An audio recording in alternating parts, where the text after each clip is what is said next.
राम जी वैसे तो इतनी मर्यादाओं का पालन करते हैं और यहां बाली को छुप करके मार रहे हैं।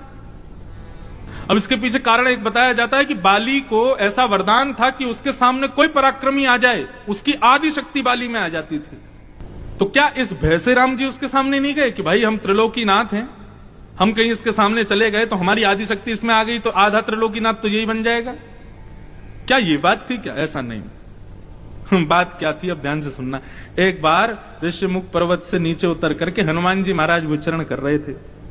हनुमान जी घूम रहे थे, वहीं सामने से बाली आया। तो बाली जानता तो था ही हमारा गुरुपुत्र है हनुमान। हनुमान जी ने प्रणाम किया, गुरुपुत्र हैं और वो गुरु शिष्य है। बाली बोला कि हनुमान जी हमने बहुत सुना है कि आप बड़े बलवान हो। हनुमान जी बोले नहीं, हमारे पास तो केवल हमारे स्वामी का बल है, हमारे गुरु का बल है, हमारे नाथ का बल है, हम पर कोई बल नहीं है। हनुमान शब्द का मतलब क्या है? जो मान रहित है, जिसके मान का हनन हो चुका है, वही तो है हनुमान। उनको मान कभी नहीं होता अपनी बुद्धि का, अपने बल का, अपने ज्ञान का, वो हनुमान है। और एक और बात, जो उनकी शरण में जाता है वह यदि मान रहित नहीं हुआ तो ये समझ लीजिए भी हनुमान जी की उसने अच्छे से आराधना की नहीं है।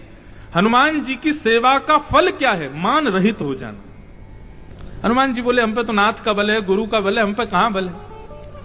बाली बोला नहीं नहीं नहीं, देखो हम सब जानते हैं तुम बहुत बलवान हो, तुम हमारे पिताजी महाराज को आम समझ के खाने दौड़े आए, बहुत बल है तुम्हारे पास।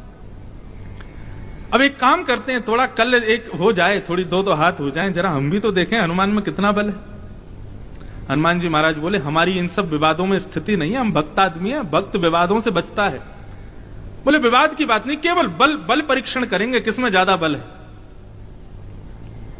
हनुमान जी बोले तुम्हारे इतने ही ज्यादा चेंटी काट रही है हाथ में तो आ जाओ, फिर कल तुमसे ही युद्ध करते हैं। और बाली को यह वरदान था कि सामने जो योद्धा आएगा उसकी आदि शक्ति उसमें आ जाती थी।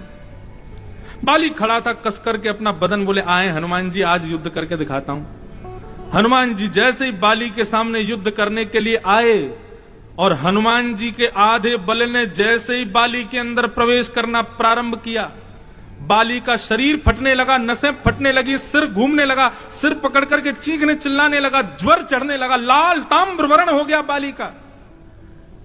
इतने में आकर के कुछ बानरों ने हनुमान जी से कहा आप सामने से हटो नहीं तो मर जाएगा ये। क्यों? हनुमान जी का आधा बल भी बाली सहन नहीं कर पा रहा था। बाली में इतनी सामर्थ्य नहीं कि हनुमान जी के उस बल को अपने अंदर रख सके। तो तर्क ये निकला कि राम जी छुपके क्यों थे? बोले भैया हमारे दास के बल को तो ये सहन नहीं कर पाया, यदि हम सामने चले गए तो सामने जाते ही मर जाएगा, ये रुके ही नहीं।